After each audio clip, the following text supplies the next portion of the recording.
우리 말씀을 같이 보도록 하겠습니다. 말씀은 로마서 9장 1절에서 18절까지의 말씀입니다. 9장 1절에서 18절까지의 말씀 우리 세 번역으로 한 절씩 교독하도록 하겠습니다. 나는 그리스도 안에서 참말을 하고 거짓말을 하지 않습니다. 내 양심이 성령을 힘입어서 이것을 증언하여 줍니다.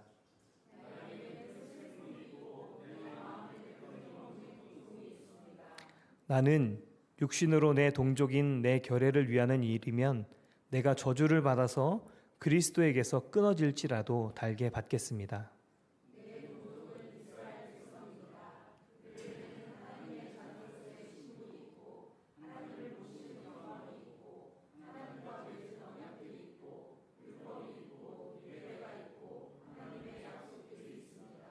족장들은 그들의 조상이요 그리스도도 육신으로는 그들에게서 태어나셨습니다.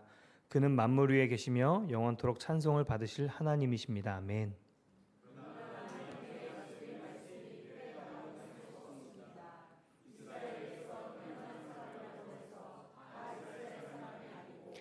아브라함의 자손이라고 해서 다 그의 자녀가 아닙니다. 다만 이삭에게서 태어난 사람만을 너의 자손이라고 부르겠다 하셨습니다.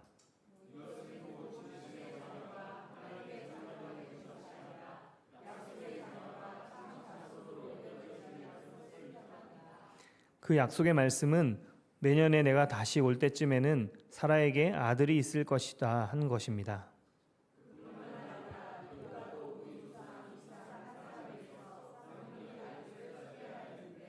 그들이 태어나기도 전에 무슨 선이나 악을 행하기도 전에 택하심이라는 원리를 따라 세우신 하나님의 계획이 살아있게 하시려고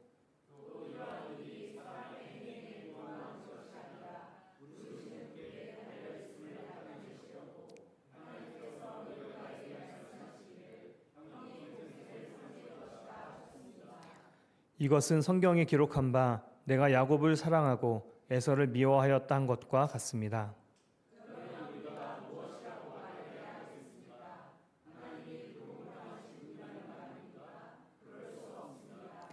하나님께서 모세에게 말씀하시기를 내가 긍휼히 여길 사람을 긍휼히 여기고 불쌍히 여길 사람을 불쌍히 여기겠다 하셨습니다.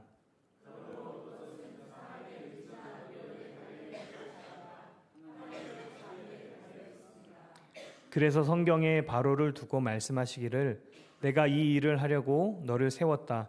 곧 너로 말미암아 내 능력을 나타내고 내 이름을 온 땅에 전파하게 하려는 것이다 하셨습니다. 그러므로 하나님께서는 긍휼히 여기시고자 사람을 긍휼히 여기시고 하시고자 하는 사람을 완악하게 하십니다. 아멘. 여러분 오늘 말씀 가운데 하나님께서 허락하시는 깨달음이 또 믿음이 자라나는 시간 되기를 바랍니다. 여러분은 하나님의 주권에 대해서 얼마나 신뢰하고 따르십니까? 하루하루 살아가다 보면 기쁜 일, 감사한 일도 있지만 때로는 말로 설명할 수 없는 답답한 일이 우리에게 있기도 합니다. 도대체 나에게 이런 일이 왜 있지? 하는 생각이 들기도 합니다.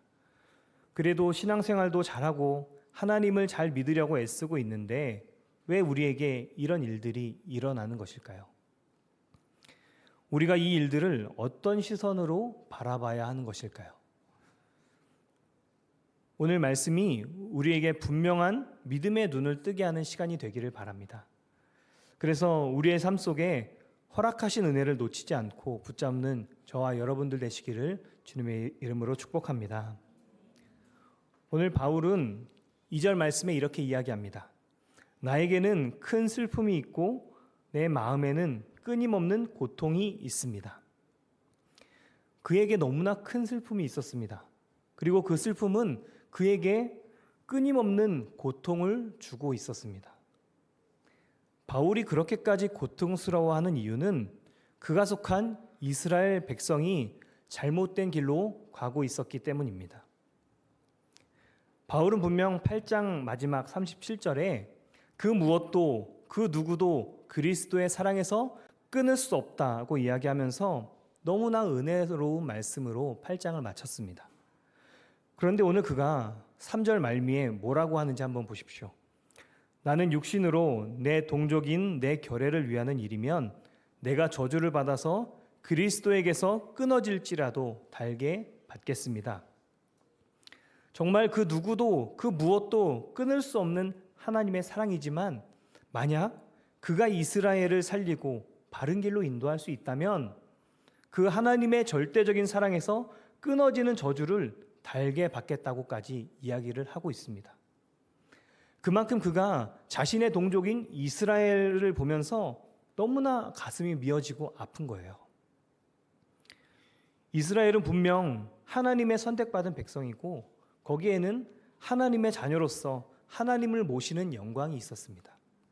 그리고 그들에게는 하나님과 맺은 언약과 예배, 율법이 있고 하나님의 신실하신 약속도 있었습니다. 또 믿음의 시작이라고 할 수 있는 족장들이 그들의 조상이고 심지어는 그들의 혈통을 통해서 예수님이 태어나셨습니다.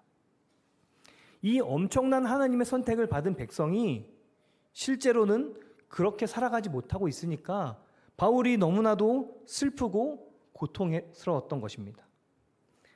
그들은 이런 어마어마한 배경을 가지고 있으면서도 예수님을 부인하고 다른 사람에게 보이기 위해서 율법을 지키는 척하고 이방인을 배척하고 자신들만 하나님의 선택받은 백성인 것처럼 다른 이들을 무시했습니다. 그들은 분명 하나님의 선택받은 백성이라고 말하지만 실제 그들의 삶은 하나님의 선택받은 백성의 모습이 아니었습니다.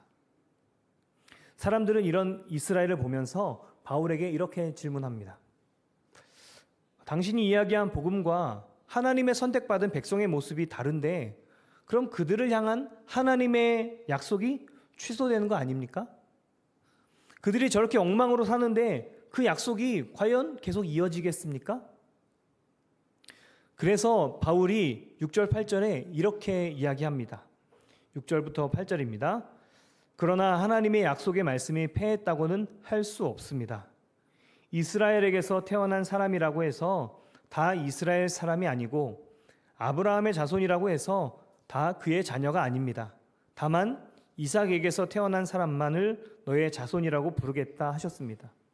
이것은 곧 육신의 자녀가 하나님의 자녀가 되는 것이 아니라 약속의 자녀가 참 자손으로 여겨지리라는 것을 뜻합니다. 여러분, 바울은 하나님의 약속이 폐하여진 것은 아니다라고 이야기하면서 아브라함과 이삭의 이야기를 하고 있습니다. 하나님은 처음부터 아브라함에게 사라에게 그 사이에 아기가 생길 것이고 그에게서 난 자만 약속의 자녀가 될 것이라고 말씀하셨습니다. 하지만 그것을 온전히 신뢰하지 못한 그들은 시녀 하갈을 통해서 이스마엘을 낳고 그가 자신의 대를 이을 것이라고 생각했습니다. 이것은 물론 아브라함의 생각이었지 하나님의 생각은 아니었습니다. 시간이 어느 정도 지나고 결국 하나님은 하나님의 때에 사라가 임신하게 하셨고 그에게 이삭이라는 하나님의 선택을 받은 약속의 아이가 태어나게 하셨습니다.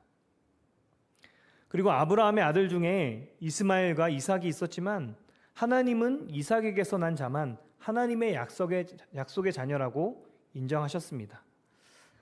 또 10절, 11절에 야곱과 에서의 이야기가 나오는데 리브가가 임신했는데 쌍둥이였습니다. 태에 에서와 야곱이 있었는데 그들이 태에 있을 그때부터 하나님은 야곱이 하나님의 약속의 자녀가 될 것이라고 말씀하셨습니다. 뱃속에 있는 아이들이 무슨 선하거나 악하거나 하는 구분이 있습니까? 그렇다는 것은 하나님이 야곱을 하나님의 약속의 자녀라고 선택한 것은 그들의 어떠함에 의해서 된 것이 아니라 전적인 하나님의 선택이고 하나님의 부르심이었다는 것입니다. 13절에는 조금 오해할 수 있는 구절이 있는데 하나님이 야곱을 사랑하고 에서를 미워한다고 합니다. 이것은 단순히 사랑하고 미워하는 의미로 보기보다는 하나님이 에서가 아닌 야곱을 선택했다는 의미로 보면 되겠습니다.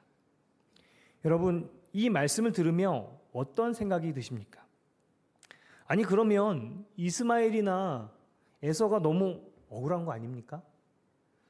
하나님이 너무 좀 불공평하신 거 아닙니까? 여기에 바울은 분명하게 이야기하고 있습니다. 14절에 그러면 우리가 무엇이라고 말을 해야 하겠습니까? 하나님이 불공평하신 분이라는 말입니까? 그럴 수 없습니다. 그렇다고 해서 우리는 하나님을 불공평하다고 이야기할 수 없다는 것입니다. 그러면서 21절에는 이렇게 이야기합니다. 토기장이에게 흙 한 덩이를 둘로 나누어서 하나는 귀한 데 쓸 그릇을 만들고 하나는 천한 데 쓸 그릇을 만들 권리가 없겠습니까? 여기서 토기장이는 하나님이고 그릇은 우리를 이야기합니다. 그저 흙 한 덩이였던 것을 둘로 나누어서 그릇을 만드는데 토기장이가 자기의 생각대로 그 용도에 따라서 그릇을 만들었습니다. 하나는 천하게 쓸 목적을 가지고 또 하나는 귀하게 쓸 목적을 가지고 그릇을 만들었습니다.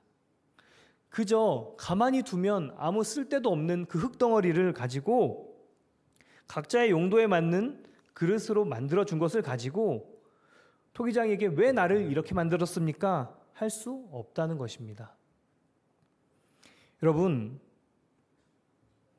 우리가 여기에서 기억해야 하는 것은 하나님의 의도는 언제나 선하시다는 것입니다. 만약 하나님이 선하지 않은 부분이 아주 조금이라도 있다면 더 이상 하나님이라고 할 수 없을 것입니다. 하나님은 절대 100% 선하신 분이십니다. 그 선하신 분이 나를 천한 그릇으로 빚으셨다면 거기에는 분명한 하나님의 뜻과 계획이 있다는 것입니다. 그것을 가지고 왜 나를 이렇게 만들었냐고 따질 수 없다는 것입니다. 그리고 우리가 표현하기 편하게 하기 위해서 천하고 귀하다는 표현을 쓰는데 하나님이 생각하는 천함과 귀함의 기준이 우리와는 다를 수 있다는 것을 우리가 잊지 말아야 합니다. 여러분, 개미가 지나가다가 엄청난 강을 만났습니다. 그 강물이 넘쳐서 모든 개미들이 그 강물에 휩쓸려 몰살당했습니다. 개미의 입장에서는 이해할 수도 없고 무슨 일이 일어난지도 갑자기 어디서 이 물이 나타난지도 모르고 그냥 죽음을 맞이할 수밖에 없습니다. 하지만 그 일은 한 아이가 호기심에 개미가 지나가는 곳에 물을 뿌려서 벌어진 일입니다. 이것을 개미가 어떻게 알 수 있겠습니까? 다행인 것은 하나님은 장난기가 넘치고 호기심이 많은 아이와는 다르다는 것입니다. 하나님은 선 그 자체이십니다. 그 선하신 하나님이 우리가 가는 길목에 물이 흐르게 했다면 비록 우리가 그 순간 그것을 이해할 수는 없지만 결국 그 물로 인해서 우리는 더 나은 그리스도인으로 나아가게 될 것입니다.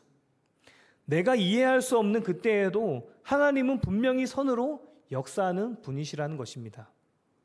이 하나님의 선하심이 분명히 믿어지고 깨달아지기를 축복합니다.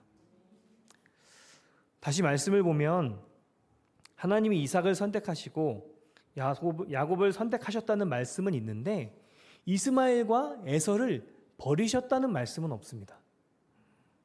우리가 오해하는 것 중에 하나는 어떤 것을 선택하면 그 다른 하나는 버렸다. 그러니까 선택과 버린 것을 동일시하는 그런 오류를 범할 때가 있습니다. 하나님이 이삭을 선택했다고 해서 이스마엘을 버리겠다고 한 것은 아닙니다. 창세기 21장에 하갈이 이스마엘과 집에서 쫓겨났을 때 일입니다. 아브라함이 아침 일찍 일어나서 떡과 물 한 가죽 부대를 하갈의 어깨에 메어주고 하갈과 이스마엘을 내보냈습니다. 그렇게 브엘세바 광야에서 방황하다가 그만 물도 다 떨어져 버려서 죽을 위기에 처해 있었습니다.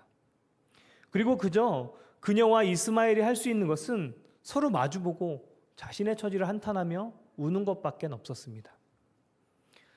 창세기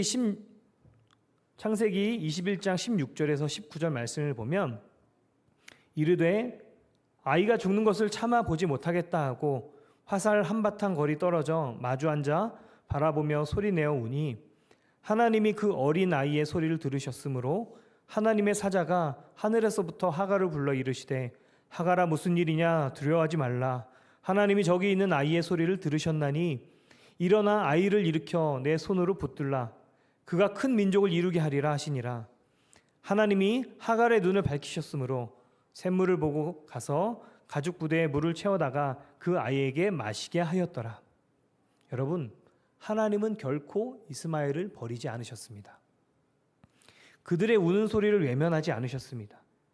그리고 하나님은 이스마엘을 통해 한 민족을 이루셨습니다. 야곱과 에서에게도 마찬가지였습니다. 여러 우여곡절이 있었지만 둘은 화해하고 각자 민족을 이루며 살게 되었습니다. 하나님은 물론 이스라엘을 하나님의 약속의 백성으로 세우셨지만 하나님은 누군가에게만, 특정한 이들에게만 선하신 분이 아니라는 것입니다. 그들에게만 선한 계획을 가지고 계신 것이 아닙니다. 그렇다면 만약 하나님이 누군가에게만 선하시다면 우리에게 복음이 전해질 수도 없었을 것이고, 예수님의 십자가 사건이 모든 인류를 위한 사건이 아니라 이스라엘만을 위한 사건이 되어야 할 텐데 성경 어디에도 그런 말은 없습니다. 예수님의 십자가 사건은 우리를 위한 사건이고 모든 인류를 사랑하셔서 구원의 길을 열어주시려는 사랑의 희생이었습니다. 그러니 우리는 우리의 삶 속에서 허락된 하나님의 주권적인 선택을 한탄하고 원망할 것이 아니라, 나에게 주어진 상황과 환경을 한탄하고 원망할 것이 아니라 감사하고 그 이면에 역사하고 계신 하나님의 선하심을 바라보아야 한다는 것입니다. 공평을 이야기하면 많은 분들이 떠올리는 찬양이 있을 것 같은데요. 송명의 시인의 공평하신 하나님, 나 가진 재물 없으나. 중증 뇌성마비를 가진 송명의 시인이 이렇게 노래합니다. 나 가진 재물 없으나, 나 남이 가진 지식 없으나, 나 남에게 있는 건강 있지 않으나, 나 남이 없는 것 있으니, 나 남이 못 본 것을 보았고, 나 남이 듣지 못한 음성을 들었고, 나 남이 받지 못한 사랑을 받았고, 나 남이 모르는 것 깨달았네. 그리고 이렇게 고백하죠. 공평하신 하나님이 나 남이 가진 것 없지만 공평하신 하나님이 나 남이 없는 것 갖게 하셨네. 여러분, 평생 뇌성마비로 불편하게 살았던 이 시인이 공평하다고 고백할 수 있는 이유가 무엇이겠습니까? 하나님의 선하심을 경험했기 때문입니다. 비록 지금 건강은 없지만 남들이 경험하지 못한 하나님을 경험했기 때문에 이렇게 고백할 수 있는 것입니다. 여러분, 그 하나님을 신뢰하며 나아가는 저와 여러분들 되시기를 바랍니다. 이 하나님의 선하심을 신뢰하면 18절 다시 보이게 됩니다. 18절을 보면, 그러므로 하나님께서는 긍휼히 여기시고자 하는 사람을 긍휼히 여기시고 완악하게 하시고자 하는 사람을 완악하게 하십니다. 처음 18절 말씀을 보는데요, 어떻게 풀어야 할지 감이 잡히지 않더라고요. 하나님이 긍휼히 여기시기도 하고 완악하게 하시기도 하는데 이게 다 하나님의 뜻에 달려있다? 하나님의 선택이다? 순간 머릿속에 제 작은 소견으로는 이해할 수 없는 수많은 사건들이 머릿속을 지나갔습니다. 여러분, 완악하다는 것은 성질이 억세고 고집스럽고 사납다라는 의미를 갖습니다. 정말 안 좋은 말들은 다 붙여놓은 게 완악하다라는 말의 뜻입니다.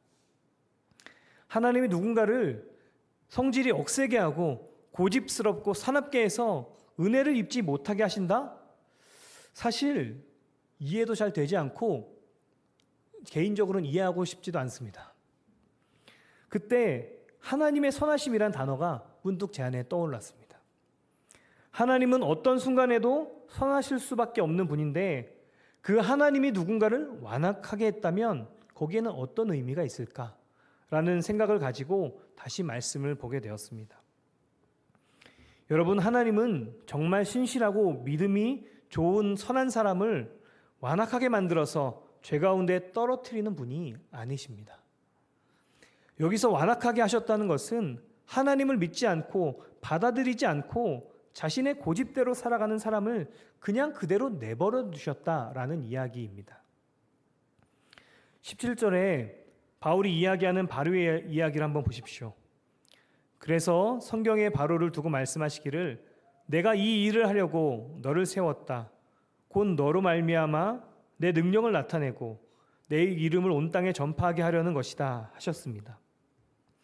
하나님이 출애굽할 당시에 바로의 마음을 완악하게 하셔서 그들이 애굽을 떠나지 못하도록 하셨습니다.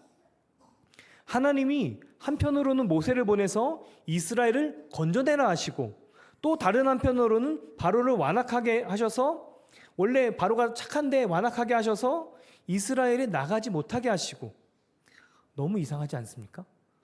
한편으로는 이스라엘을 건져내라고 모세한테 말씀하시고, 한편으로는 바로를 완악하게 하셔서 바로가 이스라엘을 내보내지 못하게 하시고, 그렇다는 것은 하나님이 바로를 완악하게 하셨다는 의미가 그가 자신의 생각에 따라 고집스러운 선택을 하고 자신이 놓지 않으려고 한 그 상태를 그냥 내버려 두셨다는 것입니다. 하나님이 어떻게 그냥 죄 가운데 살게 내버려 둘 수 있어? 할 수 있지만 이것은 여러분 하나님께 따질 문제가 아닙니다. 완악한 것은 내가 완악한 거지 자기가 그래놓고 다른 사람을 탓할 수는 없기 때문입니다. 조정민 목사님이 이 로마서 요 부분 말씀을 가지고 설교하면서 자신의 이야기를 하는데, 자신이 중학교 2학년 때부터 술과 담배를 했다고 합니다. 그런 자기가 이제 와서 그때를 생각하면서 하나님과 부모님께 아니 왜 그때 나를 말리지 않았습니까? 때려서라도 말려야 하지 않겠습니까? 라고 할 수 없다는 것입니다. 사실 그때는 맞으면서도 그게 좋아서 술과 담배를 했고, 그렇게 해놓고 이제 와서 자신이 누구를 탓하겠냐고 이야기하더라고요. 여러분 맞지 않습니까?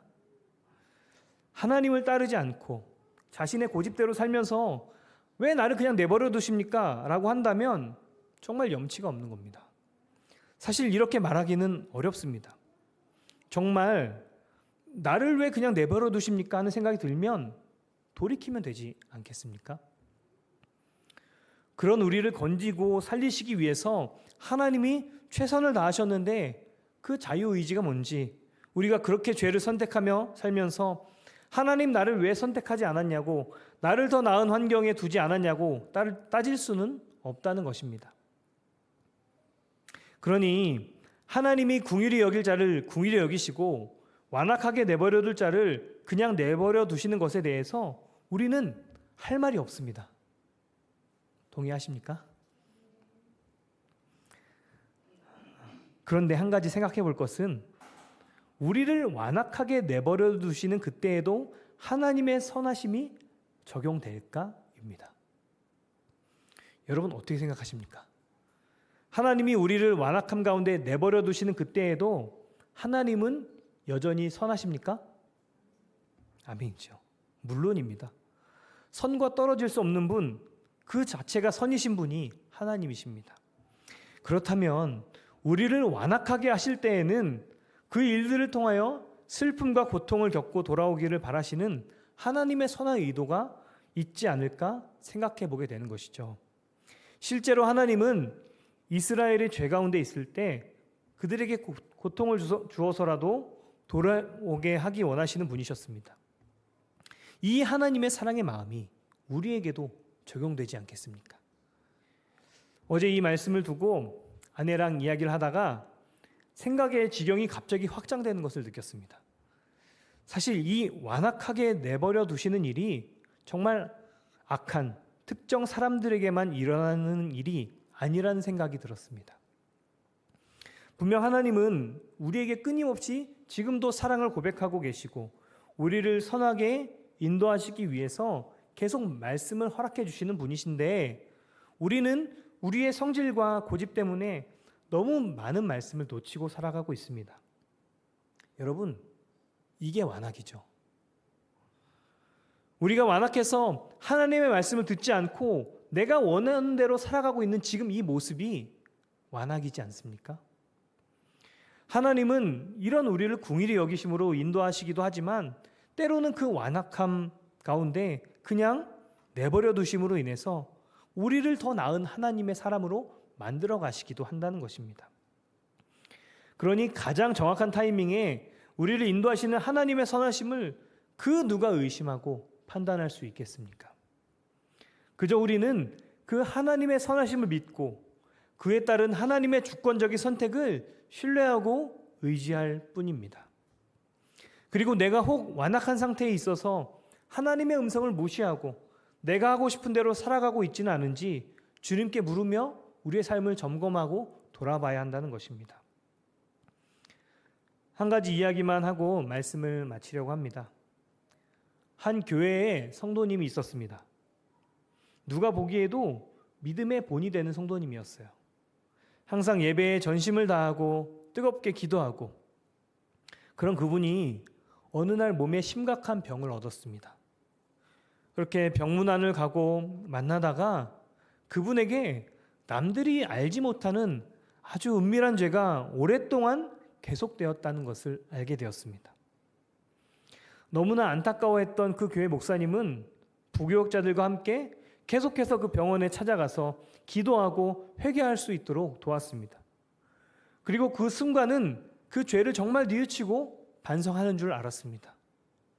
그런데 그 결과가 어땠을까요?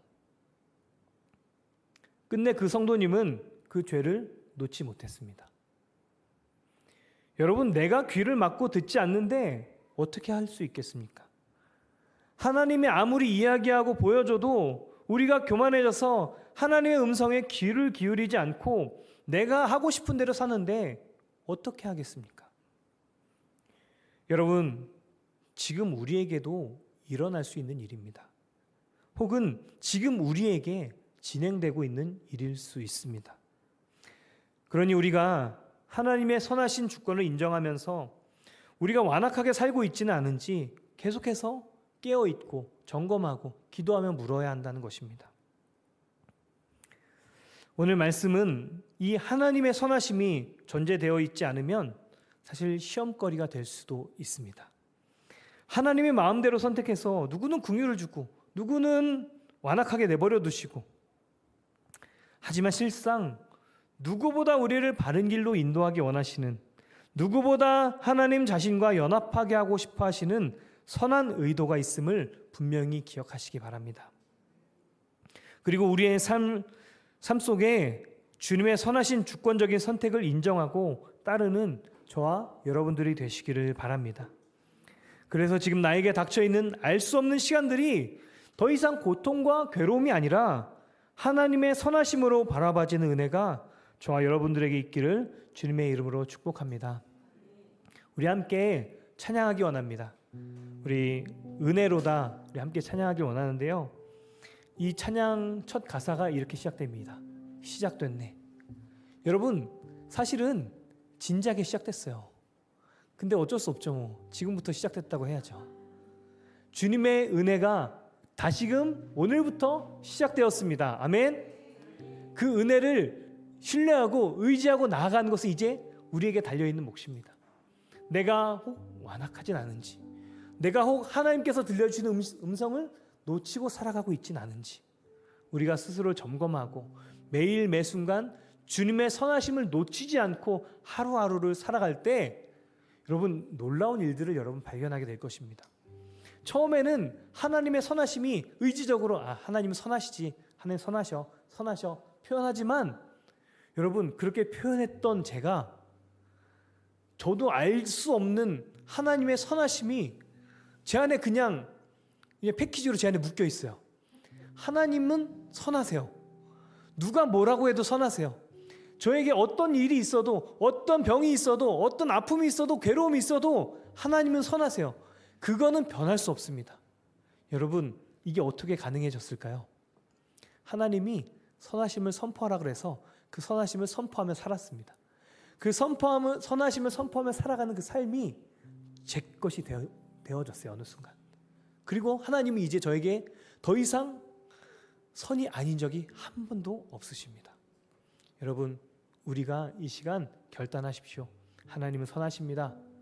내가 내 삶 가운데 하나님이 긍휼을 주실 때도 있고 완악을 주실 때도 있고 고통을 주실 때도 있지만 하나님은 선하십니다.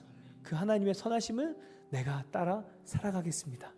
그 삶 가운데 주님께서 축복하시고 더 깊은 은혜로 여러분들을 이끌어 가실 줄 믿습니다.